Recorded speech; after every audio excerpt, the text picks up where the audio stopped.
Hey guys, good morning, welcome back to my channel. I hope आप सभी लोग बिल्कुल बढ़िया होंगे, मेरी तरह स्वस्थ और मस्त। तो एक बार फिर से स्वागत है आपका मेरे यूट्यूब चैनल गीत खाती व्लॉग्स में। तो आप सभी लोगों को करवा चौथ की हार्दिक शुभकामनाएं। सभी लोगों को नहीं, जिन महिलाओं ने आज व्रत रखा है अपने पति की लंबी उम्र के लिए, उन्हें हार्दिक शुभकामनाएं करवा चौथ की। तो मैं तैयार हुई हूँ अभी स्कूल के लिए, क्योंकि हमें स्कूल जाना है, स्कूल की छुट्टी नहीं है। तो फिर आज का दिन कैसा होता है और हम कैसे करवा चौथ मनाते हैं, पूरा ब्लॉग देखना, कहीं जाना मत। मैं स्कूल से आने के बाद मिलूंगी आप लोगों से, तब तक के लिए।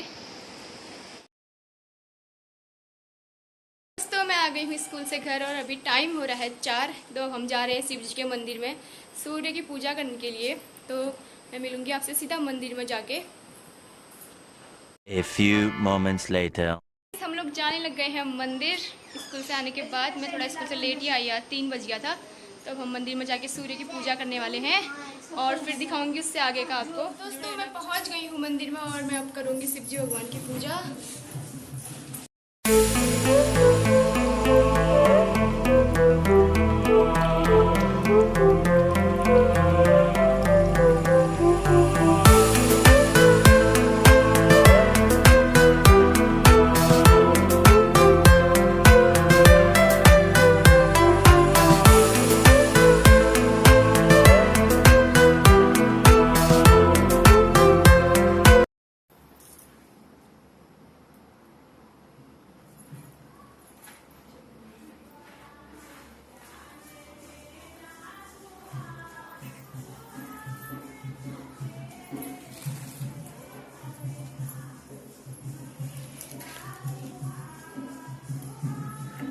मैं कर रही हूँ आरती, आप देख सकते हैं। ये बनाऊंगी आपको।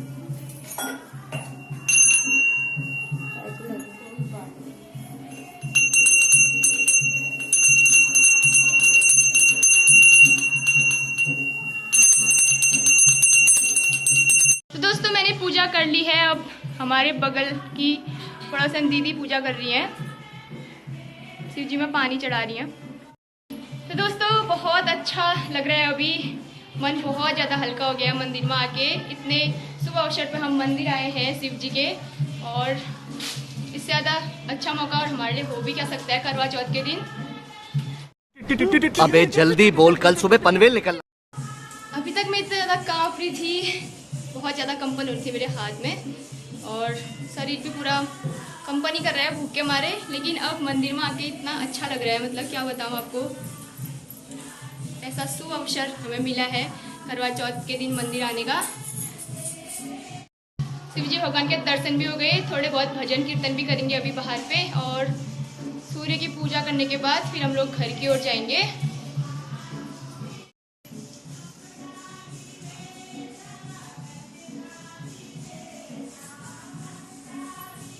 जय भोले बाबा, जय शिव शंकर। हमारा करवा चौथ का व्रत अच्छे से हो जाए, यही शुभकामनाएं, यही दुआएं मांगती हूँ मैं भगवान जी से। तो बाहर पे भजन कीर्तन स्टार्ट हो गए हैं, अब हम लोग भी बाहर चलते हैं और थोड़ा सा आपको भजन कीर्तन भी सुना देती हूँ मैं आज।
सब पढ़ना पड़ेगा।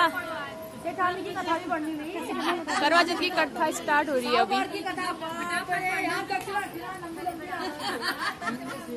यहीं पे जिसको ज्यादा पढ़ना। क्यों नहीं देख रहे इतने पढ़ने हैं। उसके दिन व्रती को नित्य कर्म से निवृत्त होकर गणेश जी की पूजा के लिए मन में दृढ़ संकल्प करना चाहिए कि मैं आज दिन भर निराहार रहकर गणेश जी को ध्यान करूंगी और रात्रि में जब तक चंद्रोदय नहीं होगा तब तक मैं निर्जला व्रत रखूंगी। हाँ जी, बिना व्रत के दिन सायंकाल में घर के दीवार में गोबर से लीपकर उसके ऊपर गेरू की स्याही बनाकर उसमें गणेश, पार्वती, शिव, कार्तिकेय आदि देवों की प्रतिमा बनाई जाएगी।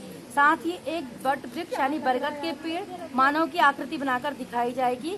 उस मानव कृति के हाथ में छलनी भी होनी चाहिए। पास में उदित होते हुए चांद की आकृति उस दीवार पर चित्रित करनी चाहिए। पूजन काल में उस प्रतिमा के नीचे 2 करवे तांबा, पीतल, मिट्टी आदि से निर्मित एक विशेष प्रकार का पात्र जिसके सिर पर जल गिलाने के लिए एक टोंटी लगी होती है में जल भरकर रखना चाहिए। उस करवे में नारा लपेटकर सिंदूर से रंगना चाहिए और टोटी में सरई मतलब एक प्रकार का तृण होता है उसमें सीख लगानी चाहिए। तदंतर करवे के ऊपर चावल से भरा हुआ कटोरा रखकर सुपारी भी रखनी चाहिए। नैवेद्य के रूप में उसमें चावल का बना हुआ एक लड्डू या चावल के आटे में जो घी और शक्कर मिलता है उससे बनाया हुआ लड्डू, जिसे बोलचाल की भाषा में शंकर पिंडरी भी कहते हैं। इसके अतिरिक्त प्रतिमा में खीर, पूरी, चावल और आटे की उड़द की पीठी पकाकर इसे लोग भाषा में पारा भी कहते हैं नैवेद्य के रूप में अर्पित करें। इसके अतिरिक्त ऋतुफल के अनुसार सिंघाड़ा, केला, नारंगी, गन्ना आदि जो कुछ पदार्थ हो उसे अर्पित कर भक्ति पूर्वक कथा का श्रवण करें। कथा के अंत में और पूर्व में स्थापित उन करवों को दाहिनी ओर से बाईं और बाईं ओर से दाईं ओर रखते हुए करवे को घुमाकर स्थापना करनी चाहिए। इस प्रक्रिया को लोक भाषा में करवा फेरना भी कहते हैं। इस प्रकार विधि विधान पूर्वक पूजन करने से जो व्रत करने वाली व्रती है उसके ऊपर कृष्ण गणेश भगवान की प्रसन्नता होती है और उसको मनोवांछित फल देते हैं और अखंड सौभाग्यवती का उसे फल मिलता है। अब कथा आगे को अभी सुनाते हैं। थोड़ा सा ब्रेक ले लो छोटा सा। संयुक्त रूप में व्रत का अनुष्ठान किया। सभी लोगों को एक साथ सायंकाल में गणेश पूजन किया। पूजन के पश्चात साहूकार ने सभी पुत्र भोजन करके बैठे। भोजन करते हुए समय साहूकार के पुत्रों ने अपनी बहना से भी भोजन करने का आग्रह किया। बहन ने उत्तर दिया कि तुम सभी लोग भोजन कर लो, मैं चंद्रोदय के पश्चात अर्घ देने के बाद ही भोजन करूंगी। बहन की बात सुनकर भाइयों ने कुछ दूरी पर मैदान में अग्नि जला दी और उस अग्नि के प्रकाश को छन्नी से दिखाकर बहन से कहा, देखो सामने चंद्रमा निकल आया है, अब तुम भी भोजन कर लो। भाई की बात सुनकर उस कन्या ने अपनी भाभियों से भी यह बात दोहराई। उसकी भाभियां इस कपटपूर्ण बात को जानती थी। उन्होंने उससे कहा कि अभी चाँद नहीं निकला है, तुमने भाइयों ने अग्नि के प्रकाश के द्वारा तुम्हें चंद्रमा से उदित होने का भास कराया है। परंतु अपनी भाभियों की बात पर उस कन्या का कोई ध्यान न देकर अर्घ दे दिया। इसके बाद भोजन कर लिया। उसके इस कृत्य से गणपति भगवान अत्यधिक रुष्ट हो गए, जिसके फलस्वरूप उस कन्या का पति भयंकर रोग से ग्रस्त हो गया। चिकित्सा आदि कराने पर संचित धन नष्ट हो गया। वो अत्यंत शोकालुप्त होकर संकट भोगने लगी। कष्ट भोगने के बाद जब उसे अपनी भूल का ज्ञान हुआ तो वह बारंबार मन में पश्चाताप करने लगी। उसने अपनी भूल के लिए गणेश जी से क्षमा याचना की और व्रत को पुनः भक्ति पूर्वक पूरा किया। उसकी आराधना से गणेश जी प्रसन्न हो गए और सभी कष्टों का निवारण कर उसे धन धान्य से पूर्ण कर दिया। अतएव इस व्रत को जो भी प्राणी विधि पूर्वक संपन्न करता है उसकी जो भी आशाएं होती है वो पूर्ण हो जाती हैं। इस कथा का स्मरण करने के पश्चात चंद्रोदय हो जाने पर चंद्रदेव को अर्घ्य प्रदान करना चाहिए। अर्घ्य से जल, पुष्प, अक्षत, चंद्र व ऋतुफल को अर्पण करना चाहिए। घी का दीपक जलाकर चंद्रदेव को दिखाना चाहिए। अर्घ्य दान काल में ओम चंद्राय नमः इस मंत्र का उच्चारण भी करते रहना चाहिए। इसके अंतर 4 प्रकार परिक्रमा कर चंद्रदेव को दंडवत करें। इस प्रकार इतना करने के पश्चात जो घर में वृद्ध हैं उनको भोजन कराएं, स्वयं भोजन करें। पूजा काल में बृहत पदार्थ अर्पित किए हुए नैवेद्य आदि को ब्राह्मण को दान करना चाहिए। इस प्रकार भक्ति भाव से जो इस चतुर्थी को व्रत करता है उसकी जो भी मनोकामना होती है वो पूर्ण होती है। विशेष सभी गणेश चतुर्थी को षोडशोपचार पूजन करने का विधान करें। करक चतुर्थी के अतिरिक्त सभी चतुर्थियों में नैवेद्य के रूप में लड्डू का भोग अर्पित करना चाहिए। गणेश जी को मोदक विशेष रूप से प्रिय है। माघ कृष्ण चतुर्थी में लड्डू के साथ साथ तिल गुड़ मिश्रित गुड़ अर्पित करने का विशेष महत्व है।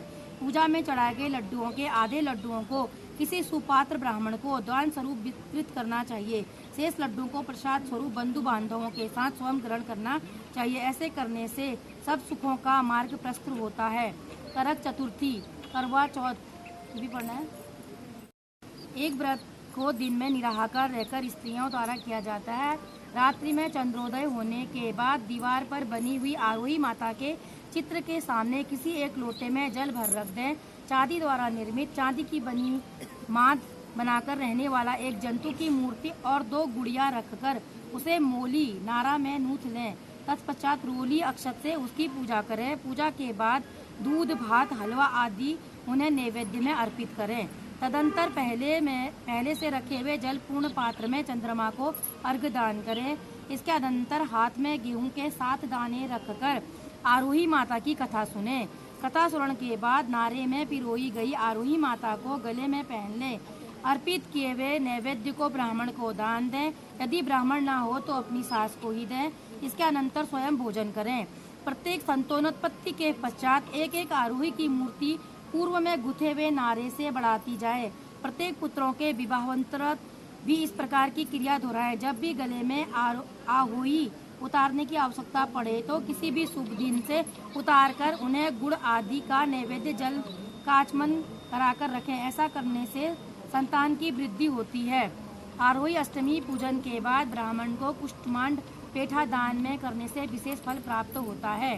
सेठ सेठानी की कथा। किसी नगर में एक साहूकार रहता था। उसके 7 पुत्र थे। एक दिन साहूकार की पत्नी खादान में से खोदकर मिट्टी लाने के लिए गई। जो ही वो उसने मिट्टी खोदने के लिए कुदाल चलाई, त्यों ही उसे रह शाही के बच्चे कुदाल से आहत होकर मृत्यु हो गए। तब साहूकार की पत्नी ने कुदाल को रक्त रंजित देखा तो उसने बच्चों को मर जाने पर अत्यधिक दुख हुआ, परंतु जो कुछ न हो वह हो चुका था। यह भूल उसे अनजाने में हुई थी, अतः दुखी मन में वह घर को लौट आई। तत्पश्चात के कारण वो मिट्टी को भी घर पे नहीं लाई। इसके बाद जब स्याऊ अपने घर में लाई तो उसने अपने बच्चों को मात्रावस्था में पाया। वह दुख से कातर होकर अत्यंत विलाप करने लगी। उसने ईश्वर से प्रार्थना की कि जिसने मेरे बच्चों को मारा उसे भी पुत्र शोक का दुख भोगना पड़े। इधर श्याऊ के साप से 1 वर्ष के अंदर ही सेठानी के 7 पुत्र बारी काल कलवती हो गए। इस प्रकार की दुखद घटना को होते देखकर सेठानी ज्योति अत्यंत शोकालुप्त हो गई। इस दंपति ने किसी तीर्थ स्थान में जाकर अपने प्राणों का विसर्जन कर देने का मन में संकल्प लिया। मन में ऐसा निश्चय कर सेठ सेठानी घर से पैदल ही तीर्थ यात्रा की ओर चल पड़े। उन लोगों को मार्ग में खाने पीने की कोई भी सुधि न रही। जब तक उन दोनों का शरीर पूर्ण रूप से अशक्त न हो गया तब तक वे बराबर आगे बढ़ते रहे। जब वे चलने में बिल्कुल असमर्थ हो गए तो रास्ते में ही मूर्छित होकर भूमि में गिर पड़े। उन दोनों की इस दयनीय दशा को देखकर करुणानिधि भगवान उस समय दयार्द हो गए। उन्होंने आकाशवाणी की, हे सेठ, तेरी सेठानी ने मिट्टी खोदते समय अनजाने में ही सही श्याऊ के बच्चों को मार डाला। इसी कारण तुझे भी उसे अपने बच्चों का कष्ट झेलना पड़ा।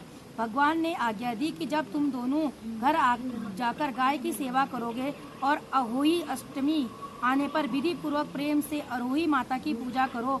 सभी जीवों पर दया भाव रखो, किसी का अहित ना करो। यदि तुम मेरे कहने के अनुसार आचरण करोगे तो तुम्हें संतान सुख प्राप्त होगा। इस आकाशवाणी को सुनकर सेठ सेठानी को कुछ धैर्य हुआ। वे दोनों भगवती का स्मरण करते हुए अपने घर को प्रस्थान किए। घर पहुंचकर उन दोनों ने आकाशवाणी के अनुसार कार्य करना प्रारंभ कर दिया। इसके साथ ही ईर्ष्या द्वेष की भावना से रहित होकर सभी प्राणियों पर करुणा का भाव रखना प्रारंभ कर दिया। भगवत कृपा से सेठ सेठानी पुनः पुत्रवान होकर सभी सांसारिक सुखों को भोगकर अंतकाल में स्वर्ग को चले गए। साहूकार की कथा 2। एक साहूकार के 7 बेटे थे, 7 बहुएं, 1 कन्या थी। उसकी 7 बहुएं कार्तिक कृष्ण अष्टमी को अहोई माता के पूजन के लिए जंगल में अपनी ननद के साथ मिट्टी लेने के लिए गई। मिट्टी निकालते समय तो गाइस यहाँ पे सबकी थालियाँ सजी हुई हैं और अभी थालियों का आदान प्रदान करना है। थाली घुमाने का प्रोग्राम किया जा रहा है।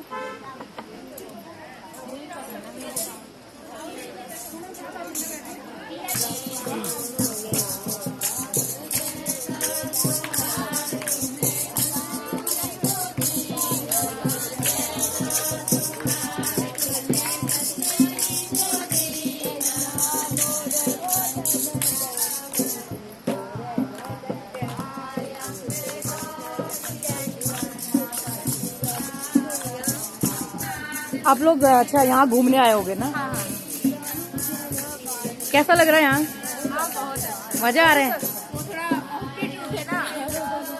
कहाँ गए अभी? अच्छा है उत्तराखंड। कहाँ गए आप लोग घूमने? कहाँ गए घूमने? नैनीताल क्वेश्चन कुछ नहीं दिखने मिला, उधर तो बहुत बारिश हो रहे थे। बस मुंशियारी नहीं गए? उधर रास्ता वो खराब है ना।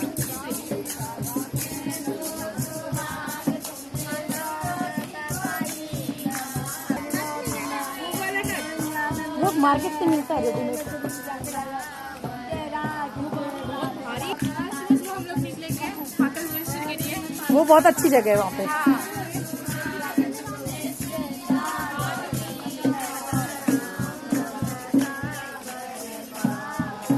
आगे अम्बे गौरी हमको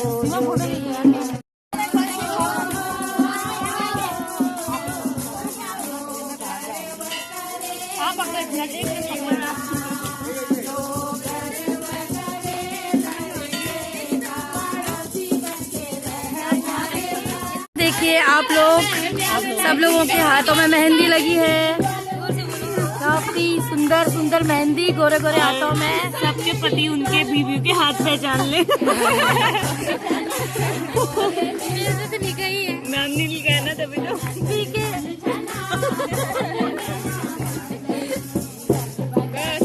गाइस भजन कीर्तन हो गए हैं। अब यहाँ पे प्रसाद बांटा जा रहा है।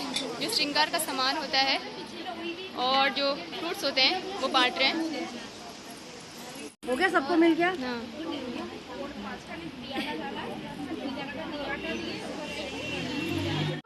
तो दोस्तों मंदिर की पूजा हुई समाप्त। अब घर जाएंगे और रात को चाँद का भी रहता है इंतज़ार हमको थोड़ा सा। तो अब घर जाना है, खाना पीना बनाना होगा और फिर चाँद की पूजा और पति देव की पूजा होगी। तो अब चलते हैं हम घर की ओर। मंदिर से आने के बाद इतना ज़्यादा काम हुआ कि मैं तो इतनी ज़्यादा थक गई हूँ, इतनी प्यास लग रही है क्या बताऊँ। थोड़ा बहुत तैयार हुई हूँ, अभी तैयार होना बाकी है और साथ में खाना भी बनाती जा रही हूँ क्योंकि डर भी लग रहा है चाँद कहीं आ ना जाए और मेरा खाना भी फिर वैसा ही रह जाएगा। फटाफट तैयार भी हो रही हूँ और खाना भी बनाती जा रही हूँ। तो फिर देखते हैं आगे को क्या क्या होता है। और तो गाइस चाँद का इंतज़ार करते करते काफ़ी टाइम हो गया है लेकिन चाँद कहीं दूर दूर तक दिखाई नहीं दे रहा है। तो अभी 9 बज चुके हैं लेकिन अभी तक चाँद आया नहीं है। तो मैं तैयार हो गई हूँ बिल्कुल पहाड़ी लुक में, देख सकते हैं आप। एक कमी रह गई है सिर्फ नथ और मांग टीका की, जो मेरे गांव में छूट गई है और मैं ला नहीं पाई इस बार। कोई बात नहीं, व्रत वैसे भी होता ही है। और इतनी ज़्यादा प्यास लग रही है ना आज, बता नहीं सकती गाइस मैं आपको, क्योंकि और टाइम हम पानी कम पीते हैं लेकिन आज पानी का महत्व तो पता चल रहा है, जो कि एक बूंद भी हमारे लिए बहुत ज़रूरी है। बिन पानी सब सून होता है, आज पता चली गया है पानी कितना इम्पोर्टेंट है हमारी लाइफ में। और क्या ही बोलूँ, थोड़ी देर इंतज़ार करते हैं चाँद का।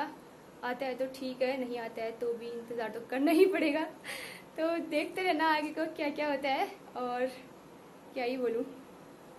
तो गाइस ये रहा मेरा करवा और थोड़ा सा मैंने इसमें चीनी डाली थी क्योंकि इसकी पूजा सुबह ही कर ली थी तो मिठाई लेके नहीं आई थी मैं उस टाइम। और इसमें मैंने चावल भर के रखे हुए हैं, कोई भी अनाज इसमें भर सकते हैं, गेहूँ चावल। तो मेरे पास यहाँ गेहूँ अवेलेबल नहीं थे तो मैंने इसमें चावल भरे हुए हैं और इसमें थोड़ा सा मीठा रखा हुआ है।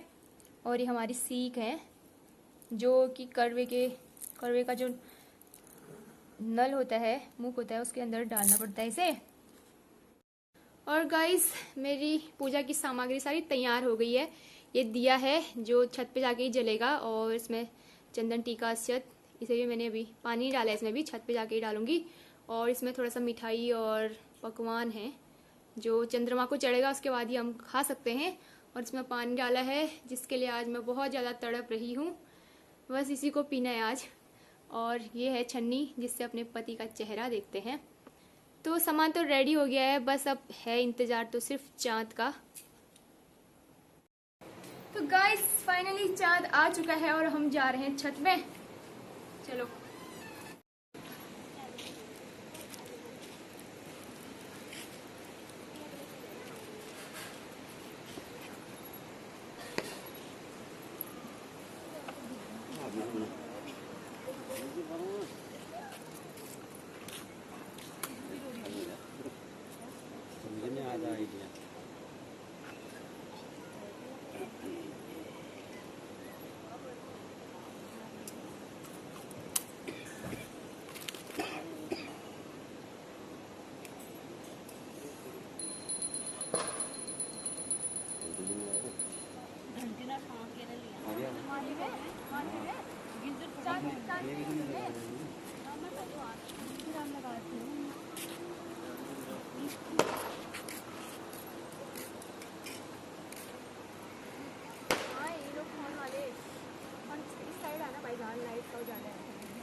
सही जगह पे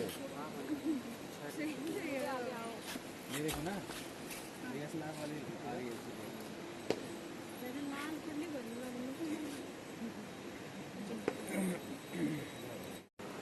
तो गाइस जिस घड़ी का हमको बेसब्री से इंतज़ार था वो घड़ी अब आ ही गई है और चांद भी आ गया है और हम लोगों ने पूजा भी कर दी है और मैंने तो इतना सारा पानी भी पी दिया क्या बताऊं। अब जाऊंगी नीचे और इतना ज़्यादा खाना खाऊंगी जब तक पेट नहीं भरता।